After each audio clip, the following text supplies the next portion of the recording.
ولا نبوة بعد نبوته ولا رسالة بعد رسالته ولا كتاب بعد كتابه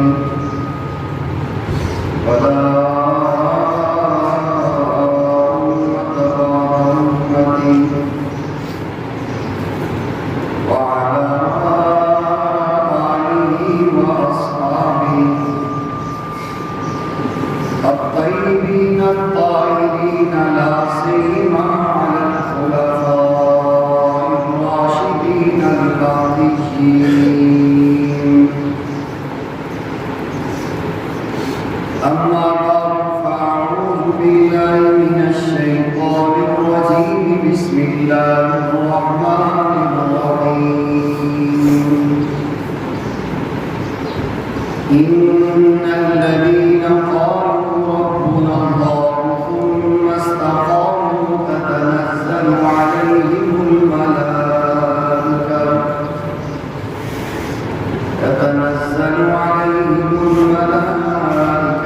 ألا تخافوا ولا تحزنوا وأبشروا بالجنة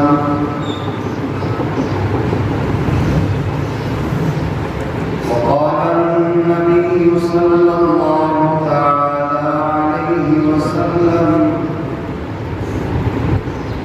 خير الكلام ما قل ودل. وقال النبي صلى الله عليه وسلم الاستقامة فوق الكرامة أو كما قال عليه الصلاة والسلام. صدق الله مولانا العظيم وبلغنا رسوله النبي الكريم ونحن على ذلك لمن الشاهدين والشاكرين والحمد لله رب العالمين. اللهم صل على سيدنا ومولانا محمد وعلى آل سيدنا ومولانا محمد وبارك وسلم وصل عليه.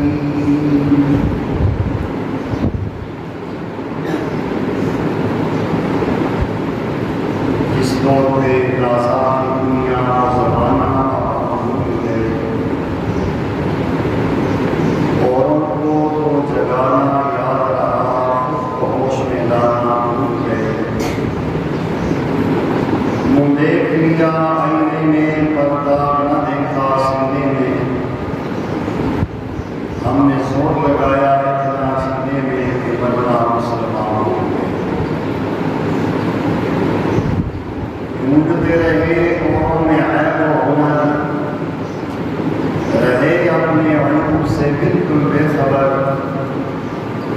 جب پڑی اپنے عیبوں پہ نظر نگاہ میں کوئی برائی نہ رہا. میرے انتہائی قابل صد احترام کو نوجوان دوستوں عزیز بچوں، میری آواز سننے والی میری پردنشین مسلمان بہنوں،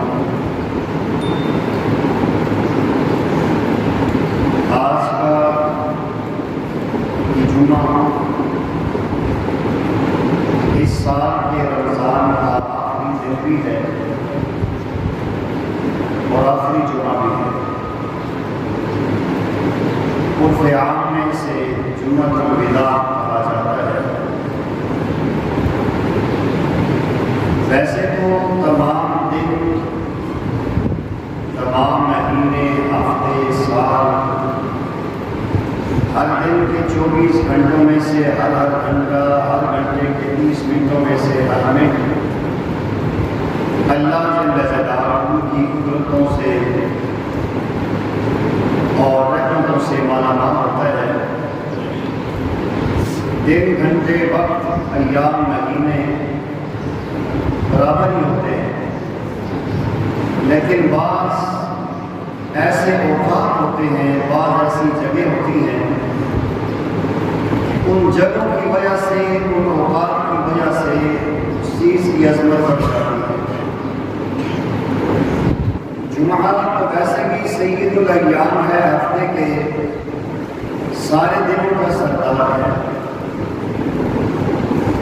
لیکن یہی جمعہ اگر رمضان شریف کا آخری جمعہ ہوتا ہے جسے جمعہ الوداع کہا جاتا ہے، یعنی الوداعی جمعہ، جس طرح لوگ حج کے لیے جاتے ہیں، عمرہ کے لیے جاتے ہیں، جو آخری طواف کرتے ہیں اسے طواف الوداع کہتے ہیں۔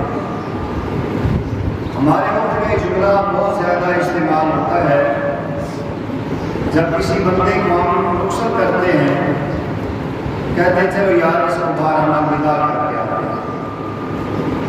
گویا کسی چیز کے، کسی انسان کے رخصت ہونے کی جگہ وقت کو الوداع کہا جاتا ہے۔ تو آج کا یہ جمعہ، جمعہ الوداع،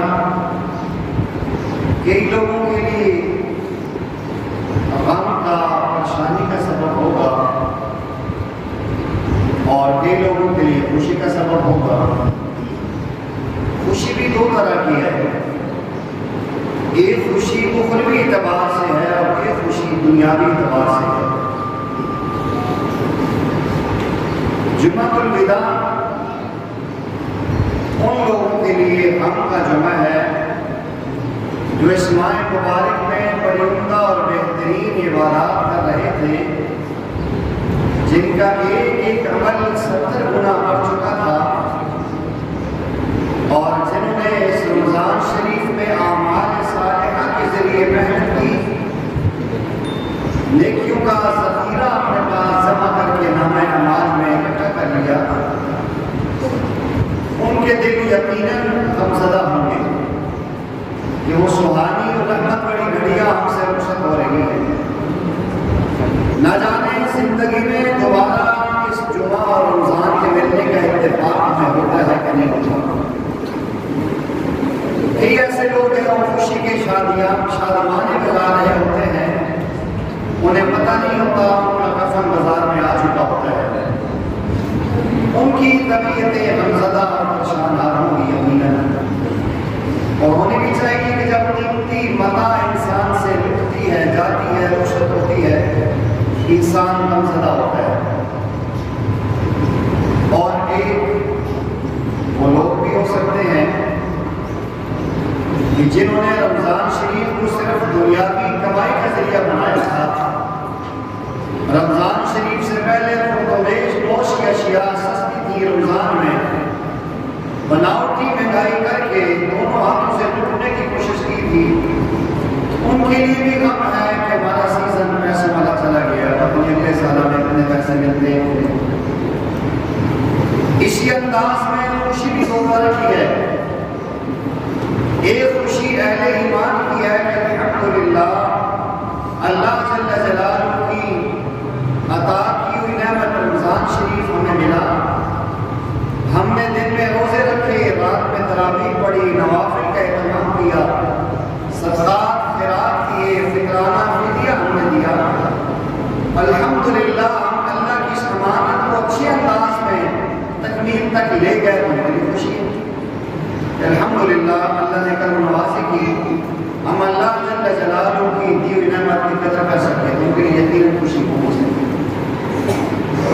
اور بعض وہ طبیعتیں جو رمضان کی وجہ سے اپنے دھندوں سے، اپنے معاملات سے رکے ہوئے تھے، ان کے لیے خوشی ہے کہ ابھی رمضان ختم ہو جائے گا، سود کا بازار گرم ہو جائے گا، رشوت عام ہو جائے گی، جھوٹ کھانا ہوگا۔ بسا اوقات رمضان شریف کے تقدس کی وجہ سے بعض لوگ کہتے ہیں روزے میں جھوٹ نہیں بول سکنا ہے، وہ جو رمضان کے روزے میں رکاوٹ تھی وہ ختم ہو گئی، ان کے لیے خوشی۔ بہرحال ہر انسان کے اپنے پوائنٹ آف ویو سے اس نے دیکھنا ہے کہ میرے لیے کیا معاملہ ہے۔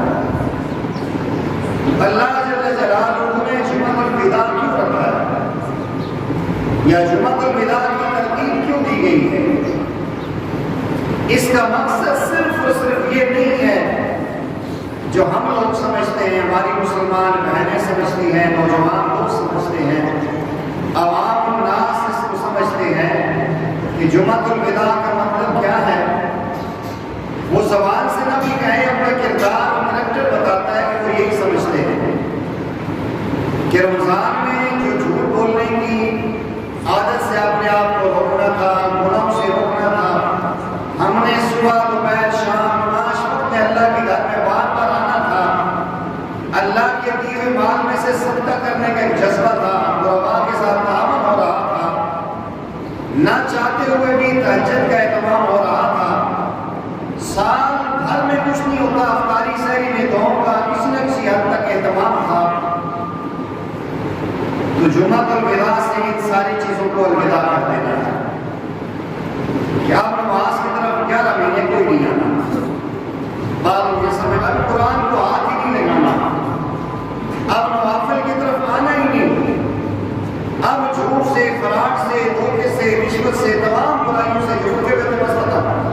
انتہائی بیوقوف ہے جو یہ سوچتا ہے اور سمجھتا ہے یا اپنے کردار سے یہ چیز واضح کرتا ہے۔ اگر آپ اس کو بالفاظ دیگر یوں کہیں تو انتہائی بیوقوف ہے، بد نصیب ہے کہ جو ان سہانی گھڑیوں کو جاننے کے بعد خوشی منا رہا ہے کہ جب جان چھوٹ گئی۔ سامعین گرامی قدر، جمعہ الوداع کا مقصد یہ ہے کہ ہم نے آج اس مختصر وقت میں یہ طے کرنا ہے اور نیا سفر بغلہ لے کے اٹھنا ہے کہ رمضان شریف کے پورے مہینے میں جن نیکیوں کو ہم نے سٹارٹ کیا تھا، اب اس میں عزم کرنا ہے کہ زندگی کا آخری سانس تک ان کو نہیں چھوڑیں گے۔ رمضان شریف میں ہم جھوٹ سے بچ گئے تھے، فراڈ سے بچ گئے تھے، گالی گلوچ سے بچے ہوئے تھے، نوافل کا اہتمام کر رہے تھے، تو اب انشاءاللہ ہم نے پورے 11 مہینے میں اس کو کرنا ہے۔ اور جو ان اعمال میں رمضان کے روزوں میں، تراویح میں، تلاوت میں، صدقہ اور خیرات میں کہیں کمی رہ گئی، انشاءاللہ آج اس کو ہم نے پورا کرنا ہے۔ اللہ جل جلالہ سے معافی مانگنی ہے اور یہ پورا مہینہ جو محنت کی ہے، اس محنت کو ہم نے اللہ کے یہاں محفوظ کرنا ہے۔ ہمارے حضرات مشائخ علماء فرماتے ہیں نیکی کرنا آسان، نیکی کا سنبھالنا مشکل ہے۔ قرآن پڑھنا آسان، قرآن کو محفوظ کرنا مشکل ہے۔ یہ بات حقیقت ہے۔ عمرہ حج کرنا آسان لیکن سنبھالنا مشکل ہے۔ جی جناب، کیسے مشکل ہے؟ مشکل ایسے ہے کہ جب ہم نے صبح دوپہر شام جاگتے رہے، اعمال کرتے رہے، نیکیوں کا ذخیرہ ہمارے پاس محفوظ ہے، اب ہم نے بد نگاہی کی، اعمال گئے، ہم نے جھوٹ بولا، اعمال گئے، ہم نے فراڈ کیا، ہمارے اعمال ضائع ہو گئے، ہم نے گالی دی، کسی کو تکلیف دی، تو ہمارے اعمال آہستہ آہستہ ہم سے ضائع ہو جائیں گے۔ عام فام سادے الفاظ میں ایک مثال سے سمجھایا جاتا ہے کہ ان ماہ کے اس مہینے کے پورے اعمال کی مثال ایسی ہے جس طرح ایک انسان کے پاس پانی ہے اور وہ پانی کے ڈھول بھر بھر کے ایک ٹینکی کو بھرتا ہے، پورا مہینہ لگا کے وہ ٹینکی کو کنواں پانی سے بھرتا ہے۔ اب اس کے بعد نیچے اس کی 10 ٹوٹیاں ہیں، 5 ٹوٹیاں وہ کھول دیتا ہے۔ ایک دن میں 24 گھنٹے پورے ہونے سے پہلے بھلے جتنی بڑی ٹینکی کیوں نہ ہو، ساری خالی کر، کیونکہ اس نے نیچے سے اس ٹوٹی کو بند کر کے، وال بند کر کے پانی کو محفوظ نہیں کیا۔ اسی انداز میں پورا مہینہ ہم نے عبادات کی، اب جو ہی رمضان شریف کا مہینہ ختم ہوا تو موسیقی اور گانا عام ہو گیا، بے حیائی منہ چڑھ کے بولنے لگی، بازاروں میں کوئی دنگا فساد، ہمارے کردار میں، زبان میں کوئی غلط باتیں، ہم نے زبان کی ٹوٹی کھول دی، نگاہ کی ٹوٹی کھول دی، کان میں غیبت کر رہے ہیں، سن رہے ہیں، دماغ کو اس چیزوں میں لگا دیا ہے تو ہمارے سارے اعمال ضائع ہو جائیں گے۔ آپ خود اندازہ لگائیں کہ ایک پرندہ ایک دن کا اٹھا کے گھونسلہ بنائے اور کئی ہفتے لگ کے گھونسلہ تیار ہو اور اچانک بھی اس کے گھونسلے کو گھیر دے، اس کو کتنی تکلیف ہوتی ہے۔ ایک اینٹ لے کے بندہ گھر بنائے اور اب چھت اس کے اوپر ڈالنے کے قریب آئے تو اس کی دیواروں کو گرا دے۔ ایک دانہ لگا کے انسان فصل کو تیار کرے، اب فصل پک چکی ہے، صبح ہونے سے پہلے کوئی اس کی فصل کو آگ لگا دے، اس کے دل پہ کیا گزرتی ہے۔ میں اور آپ نے غور کرنا ہے کہ ایک مہینہ کی اتنی زیادہ مشقتیں، تلاوتیں کی اللہ کے فضل سے، نوافل پڑھے اللہ کے فضل سے، تراویح پڑھی اللہ کے فضل سے، اسی انداز میں روزے رکھے اللہ کے فضل اور توفیق سے، اتنی مشقت اور مجاہدہ کرنے کے بعد بھی اگر ہمارے اعمال ایسے ضائع ہو جائیں جس طرح اس سے سر کے بعد ضائع ہوتے ہیں، سر صاف ہو جاتا ہے، تو ہمارے پاس کیا رہے گا؟ ہم تو انتہائی کمزور اور بے وقوف تصور ہوں گے۔ اس لیے اللہ جل جلالہ نے کلام الہی فرقان حمید میں نبی پاک صلی اللہ علیہ وسلم کے زمانے مبارک میں یہ آیت نازل کر کے بتا دیا تھا، من جاء بالحسنۃ فلہ عشر امثالها، جو ہمارے پاس ایک نیکی لے کر آئے گا ہم اسے 10 گنا بڑھا کے اجر دیں گے۔ اس آیت کے اس ٹکڑے میں اللہ نے ہمیں یہ سمجھا دیا ہے کہ نیکی کرنا میرے نظر میں اتنا کمال نہیں ہے، زندگی کو محفوظ کر کے لانا اثر کما لیے۔ ایک بندہ سارا مہینہ مزدوری کرے، سارا مہینہ جو ہے کہ سامان اٹھاتا رہے، گھر جانے سے پہلے راستے میں ہی اس کے پیسے لوٹ لے تو اس کے دل پر کیا گزرتی ہے؟ ہمارے ایمان کا ڈاکو شیطان اور نفس ہمارے ساتھ ہیں۔ آج شام تک شیطان سرکش چکڑے ہوئے، جو ہی عید الفطر کی شام کا آغاز ہوگا، شوال کا آغاز ہوگا تو سرکش شیاطین نے کھل جانا ہے۔ انہوں نے اپنے پورے مہینے کی وہ کسر نکالنی ہے، ہم سے اعمال ضائع کروانے، ہمیں بازاروں میں لے کر جانا ہے، ہمیں بے حیائی کی طرف لے کر جانا ہے، ہمارے کیبل لے کھل جانا ہے، ہماری یوٹیوب کھل جائے گی، ہماری فیس بک اوپن ہو جائے گی اور برائی کی طرف ہم زیادہ بھاگیں گے۔ اچھی چیزیں دیکھنی چاہیے، آلے ہیں آپ اچھا استعمال کریں، لیکن انسان کا زیادہ میلان ادھر جاتا ہے جو گناہ کی چیز ہوتی ہے۔ انسان کہتا ہے چلو یار کلک کر کے چیک کرنا ہے کہ ہے یار، الانسان حریص فیما منع، انسان اس چیز کی حرص کرتا ہے جس سے اس کو منع کیا جاتا ہے۔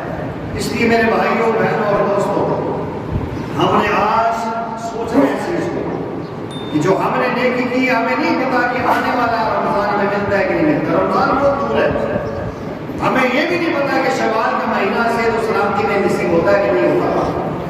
پیارے آقا کریم صلی اللہ علیہ وسلم نے صحابہ کرام کو ہلکا سا ترغیب دینے کے حوالے سے، استحضار کے حوالے سے فرمایا تم کیا امید رکھتے ہو، کیسے؟ موت کے حوالے سے۔ ایک صحابی نے عرض کیا یا رسول اللہ، میں سمجھتا ہوں ایک طرف سلام پھر رہے ہیں، اب نہیں پتا کہ دوسرے سلام پھرنا نصیب ہوتا ہے کہ نہیں ہوتا۔ ایک صحابی کہتے میں نے عمل کیے، مجھے اتنی گارنٹی نہیں کہ اگلا عمل میں کر سکتا ہوں کہ نہیں کر سکتا۔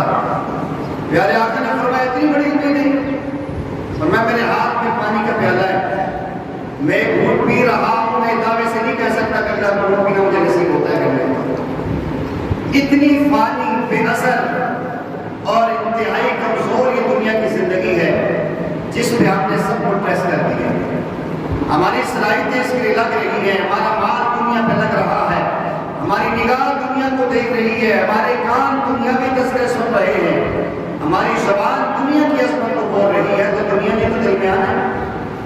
اور میرے سمیت جتنے آپ احباب بیٹھے ہیں سن رہے ہیں، کوئی بندہ بھی یہ نہیں کہہ سکتا کہ دنیا کی زندگی بڑی پائیدار ہے۔ ہر بندہ کہتا ہے کہ صدا بدسائی نیلے چھت والے دن، ہر بندہ کہتا ہے یہ پانی ختم ہو جائے ختم ہو جائے گا۔ اس کے باوجود اس پہ ہم دنیاوی اغراض و مقاصد کے لیے سب کچھ کرتے رہتے ہیں۔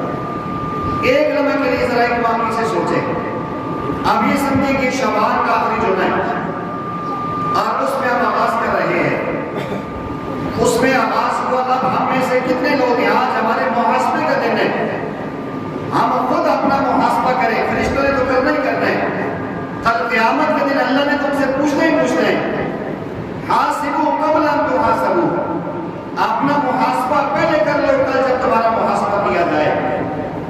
میں اور آپ چند لوگوں کے لیے اپنی آنکھیں بند کر کے اپنے ضمیر میں جھانکیں اور جھانک کے دیکھیں کہ یہ جو میں نے گزشتہ 28-29 دن گزارے ہیں رمضان کے، کیا میرے پاس اتنے اعمال ہیں میں اللہ کے سامنے ایمان کی نیکیاں پیش کر کے اپنی بخشش کا سامان کر سکتا ہوں؟ ہر بندہ اچھے انداز میں بتا سکتا ہے، اگر انصاف سے بات کرے ہر انسان کو 100% جواب ملے گا۔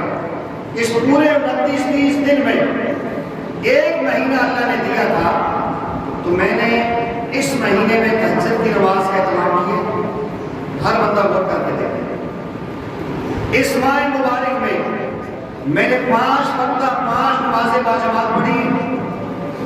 اس ماہ مبارک میں سحری اور افطاری میں نے 2 کا اہتمام کیا۔ اس پورے مہینے میں نے کتنی قرآن کی تلاوت کی ہے، میں نے کتنے نوافل پڑھے، میں کتنی برائیوں سے بچا ہوں، یہ سوچ کے پھر اپنے نمبر خود لگائیں کہ اگر یہ 100 نمبر کے پرچہ ہے، اس 100 نمبر کے میں سے میرے پاس کتنے نمبر ملے۔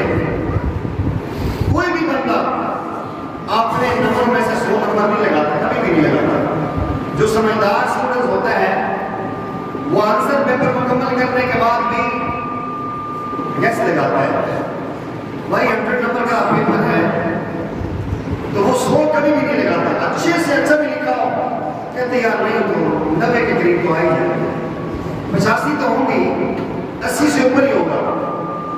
جو انصاف سے بات کرے اس کو پتا ہوتا ہے میں نے کیا لکھا ہے۔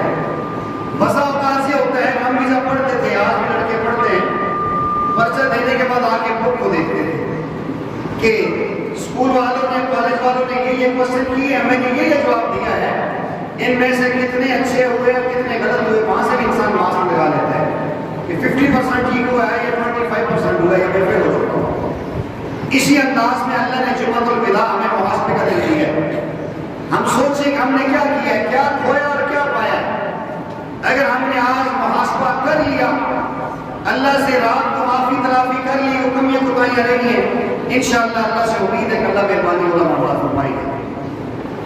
اور اگر ہم نے ایسے ہی سنی گزارتی چھوڑ کیا جا سکے، بڑی لمبی زندگی ہے، بڑی لمبی زندگی ہے، ہم گزارنے والے ہیں، کوئی مسئلہ نہیں ہے۔ جو جتنی لمبی امیدیں لگاتے ہیں اور جتنی امیدیں ٹوٹتی ہیں۔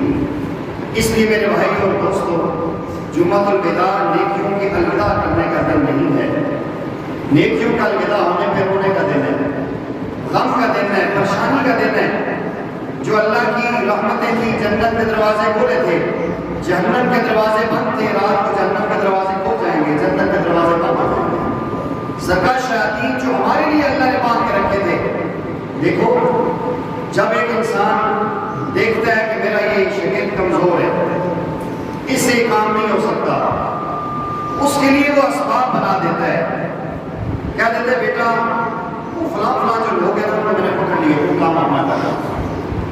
اللہ جل جلالہ نے پیار اور محبت والا انداز اپنایا ہے، اور میرے بندو، میرے محبوب کی امتی ہو، تمہارے لیے اعمال کرنے میں مشکلات تھی نا، وسوسے ڈالتا تھا، تم سے لڑائیاں کرواتا تھا، غلط کام کروا دیتا تھا نا، میں نے پکڑ لیا اس کو، راستہ میدان خالی ہے، کودو آپ نیکیاں کر کے آؤ۔ دشمن اللہ نے پکڑا، فرشتوں کے ذریعے اس کو جکڑ دیا، سرکار شیاطین کو۔ ہمارے دشمن کے پکڑ جانے کے بعد بھی اگر ہم نمبر نہ لے سکے تو ہمارے ساتھ نصیب کوئی نہیں، ابھی تو اس نے خود جانا۔ اس لیے بہت کم لوگ ایسے ہوتے ہیں جو اس چیز کا احساس کرتے ہیں، زبان سے بولتے ہیں، نہیں پرواہ کرتے، اچھا منہ سے نکل رہا ہے، برا نکل رہا ہے، نہیں سوچتے میری بات کسی کے دل پہ جا کر زخم کر رہی ہے نہیں کر رہی، بس ہر بندہ کرتا میں ہوں، یہ بس نہیں ہے۔ پیارے آقا نے پوری زندگی میں کبھی میں کا لفظ نہیں بتانا، ایک جگہ پیارے آقا نے جملہ بولا ہے، انا نبی اللہ کذب، اللہ اکبر، انا ابن عبد المطلب، ایک جگہ بولا ہے، اور میں نبی ہوں، جھوٹا نہیں ہوں، میں ابن مطلب کا بیٹا ہوں۔ وہ ایک بکا تھا، آپ نے رشت پڑھا تھا الفات پہ، آپ نے بتایا تم بزدل نہ سمجھو، کمزور نہ سمجھو، تم یہ سمجھتے ہو میرے سر پہ باپ نے شفقت سایہ نہیں، انا نبی اللہ کذب، غزوہ احزاب میں فرمایا نبی ہوں، جھوٹا نہیں ہوں، انا ابن عبد المطلب، میں اس کا پوتا ہوں جس نے بیت اللہ کو روک کے بخش لیے انسانوں میں سے۔ ایک جملہ ملتا ہے صرف، حالانکہ آقا کریم علیہ السلام کو اللہ نے اختیار، آپ کہتے ہیں میں ایسا ہوں، میں ایسا ہوں، میں ایسا ہوں، نہیں کہا۔ جب بھی معاملہ ہوا کسی کو نہیں کہا تو ایسا ہے، بلکہ فرمایا ہمیں کیا ہو گیا ہم ایسا کر رہے ہیں، ہمیں کیا ہو گیا ہماری نماز میں خشوع نہیں ہے، ہمیں کیا ہو گیا ہمارے اعمال کمزور ہو گئے ہیں، ہمیں کیا ہو گیا ہم دنیا سے دل لگا بیٹھے ہیں، ہمیں کیا ہو گیا واپس سے غافل ہیں۔ میں اور آپ کو کر کے دیکھیں ہم کیا کہتے ہیں، وہ نہیں میں پکا مسلمان تو بتا گیا، یہ جملے ہم بولتے ہیں، میری گل آخری ہے، بس میں کسی کی کوئی گل نہیں سننا، یہ خدائی دعویٰ ہے، آخری فیصلہ خدا کا ہوتا ہے۔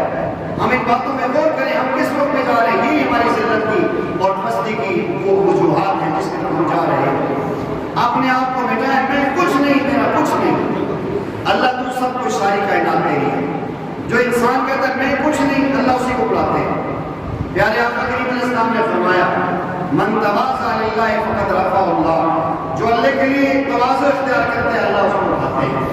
علامہ اقبال احمد نے جملہ کہا تھا نا کہ دانا خاک میں مل کے گلے گلزار ہوتا ہے، یہ مٹی اپنی فطرت میں نہ نوری یا نہ ناری، دانا خاک میں مل جاتا ہے، آم کا دانا ہے، انگور کا دانا ہے، سیب کا دانا ہے، خاک میں مل جاتا ہے، پھر سیب کا درخت نکلتا ہے اور پھر پھل بھی دیتے ہیں اور خوشبو بھی دیتے ہیں اور سایہ بھی دیتے ہیں۔ جب تک ہم اپنے آپ کو مٹائیں گے نہیں، اپنے آپ کو بچھائیں گے نہیں، اپنے آپ کو سنت کے نور میں منور نہیں کریں گے، کہ ہم نے انشاءاللہ اللہ نے 1 ماہ کی ورکشاپ ہمیں دلوائی ہے۔ ہمیشہ جو اچھے آفس میں کام کرتے ہیں یا اچھے اداروں میں پڑھاتے ہیں ان کی ورکشاپس ہوتی ہیں۔ ورکشاپ کا مطلب کیا ہوتا ہے؟ ریلیکس کرنا۔ ورکشاپ کا مطلب یہ ہوتا ہے کہ ان کو اپنے مشن میں مضبوط کرنا۔ ٹیچروں کی ورکشاپ ہوتی ہے ایک اچھے اور احسن انداز میں ایکسپیرینس کے ساتھ اسٹوڈنٹس کو اچھے طریقے سے پڑھائیں۔ مختلف ورکشاپ، ڈاکٹر کی ورکشاپ ہوتی ہیں، انجینئر کی ورکشاپ ہوتی ہیں، یہ نئے نئے تجربات لیں اور اپنے فن کو اچھے انداز میں استعمال کریں۔ اللہ نے یہ رمضان کا مہینہ میں ورکشاپ دی ہے کہ تہجد کی نماز یوں پڑھو، تلاوت یوں کرو، ذکر اذکار اس انداز میں کرو۔ 1 ماہ کی اتنی انتھک ورکشاپ کے بعد بھی اگر کل سے فجر میں ہم 50 میں سے 10 بندے نظر آئے، کل سے پرسوں سے عید کے دنوں میں مسجد 5 6 7 نمازیوں کے ساتھ مزین ہو تو ہم نے ورکشاپ کا فائدہ اٹھایا نا۔ ہم نے اللہ نے جو محنت کی تھی ہم نے صلہ دے دی اللہ کو۔ یہ باتیں بڑی تلخ ہیں لیکن یہ میرے باپ کے لیے۔ یہ شوال میں کوئی آدمی ہے سوچے یار یہ مسلمانوں کی بستی ہے کہ مسلمان نظر ہی نہیں آتا مساجد میں، اس لیے کوشش فرمائیں خدارا اپنے ہاتھ پر نہ اٹھائیں۔ دنیا سکڑ رہی ہے، دنیا قیامت کے قریب ہو چکی ہے، علامات قیامت تقریباً پوری ہو چکی ہیں۔ کوئی پتہ نہیں کسی وقت بھی دنیا کا یہ نظام سمٹ سکتا ہے۔ پیارے آقا کریم علیہ السلام کی چند نشانیاں 2-3 باقی ہیں، باقی ساری پوری ہو چکی ہیں۔ چلو قیامت تو آئے گی، میں ابھی مر جاؤں گا، میری صبح سے قیامت شروع ہو جائے گی۔ اس لیے کوشش فرمائیں اپنے وقت کو قیمتی بنائیں، جو نیکیاں کی ہیں ان نیکیوں کو محفوظ رکھیں، ضائع نہ کریں۔ دنیا ساری زندگی کماتے رہتے ہیں، آپ نے ایک معمول بنایا کہ میں مسلمان ہوں، مسلمان ہوتا ہوا جو اللہ رسول کا غلام ہوتا ہے۔ آج ہم فتنوں کے اندر آ گئے، کام نہیں کرتے، اعمال نہیں کرتے، ہلکی سی کوئی چابی پروڑ دیتے ہیں تو نکل جاتا ہے۔ ہمیں نماز پڑھنے کی توفیق نہیں، نماز پر اعتراض کی توفیق ہے۔ قرآن پڑھنے کی توفیق نہیں، قرآن پہ اعتراض کی توفیق ہے۔ تراویح نہیں، تراویح کے اندر رشتے نکالنے کی توفیق ہے۔ یہی تو شیطان چاہتا ہے اعمال کو ضائع کریں۔ اس لیے خدا را نوجوانوں خصوصاً اگر اپنا وقت قیمتی بنانا چاہتے ہو، لوگوں کی باتوں میں نہ ہو، لوگوں کے فکروں میں نہ ہو۔ نبی پاک صلی اللہ علیہ وسلم نے فرمایا قیامت سے پہلے ایسا ہوگا، مومن بندہ صبح ایمان کے ساتھ ہوگا، شام کو کافر ہو چکا ہوگا۔ کیسے؟ انہی لوگوں کے فکروں میں آ کر انسان قرآن پہ اعتماد نہیں کرے گا۔ جن لوگوں نے 50 سال قرآن پہ محنت کی، جن کی زندگیاں قرآن میں کھپ کی، کہتے ہیں قرآن آتا ہی نہیں، مجھے زیادہ آتا ہے، میں ایک ورکشاپ میں ٹائر ہوتا رہا ہوں، میں بڑا بن گیا، میں قرآن بن گیا، میں ایک جو ہے ہاسپٹل میں جھاڑو لگاتا رہا ہوں، امام ابو حنیفہ نے ساری زندگی دی، اس کو آتی نہیں، مجھے زیادہ آتی۔ میری شکل اسلام کی منافی ہے لیکن میں اسلام کا ٹھیکیدار ہوں۔ اور وہ کہتے نہیں اس کے بارے میں آپ کیا نظریہ رکھتے ہیں؟ ایک نوجوان مجھے ملا، کہنے لگا فلاں کے بارے میں آپ کیا سوچ رکھتے ہیں؟ خدا کے متعلق کیا سوچ رکھتے ہیں؟ ہمیں خود سوچنا چاہیے ہمارا آئیڈیل پیارے آپ آئے۔ آئیڈیل نمونہ خلفائے راشدین ہے، پھر وہ لوگ جنہوں نے خلفائے راشدین کے سامنے ثانوی طلب مستحق کی ہے، میں مستحدین ہے، پھر وہ جنہوں نے ان کے سامنے ثانوی طلب مستحق کی ہے، ان کے شاگرد ہیں۔ ایک بندہ مجھے کہے کہ آپ نے بڑے بڑے شیخ الحدیث سے پڑھا ہے، آپ کی بات کے اعتبار نہیں ہے، میں نے پٹنوں سے پڑھا ہے، میری بات زیادہ متوقع۔ یہ فتنے خدا را درد ہے، کیا کریں ہم، کیا کیسے انداز میں آپ کو سمجھائیں؟ آج لوگوں کو اپنے ماں باپ کے نکاح پہ شک آ چکا ہے کہ ہمارے ماں باپ مشرک تھے، اب شک لگتا ہے ہمیں اس کی لالی بھی نہیں۔ اس حد تک جا چکے ہیں آج کے نوجوان، لوگوں نے ایسا ذہن دے دی ہے کہ یہ ہوگا اگر ایمان سے دور ہوں گے۔ یاد رکھیں علماء سے جڑے رہو گے، اپنی مساجد میں جڑے رہو گے، دینی ماحول سے جڑے رہو گے، شیطان کے دھوکے سے بچ جاؤ گے۔ مساجد کو چھوڑو گے، علماء کو چھوڑ کے انجینئر اور پروفیسر کے جا کے چٹوں پہ بیٹھو گے تو پھر ہی ہوگا جو آج ہوتا ہو رہا ہے۔ علماء اور مشائخ جن کی زندگیاں جن کو دیکھیں ان کے پاس بیٹھے آپ کے دل میں ایمان کا نور آتا ہے۔ خدا اپنے آپ کے بارے میں سوچیں، اسلام کے رخ کی طرف آئیں اور بے حیائی اور یعنی فحاشی کو چھوڑیں، انشاءاللہ یہ زندگی کا صحیح رخ ہوگا۔ اللہ جل جلالہ سے دعا ہے کہ اللہ تعالیٰ مجھے آپ مسلمانوں میں ایمان اور اعمال کی توفیق نصیب فرمائے، تمام فتنوں سے بچ کے قرآن و سنت ائمہ مجتہدین کی قیادت میں آگے لے کر جانے کی توفیق عطا فرمائے۔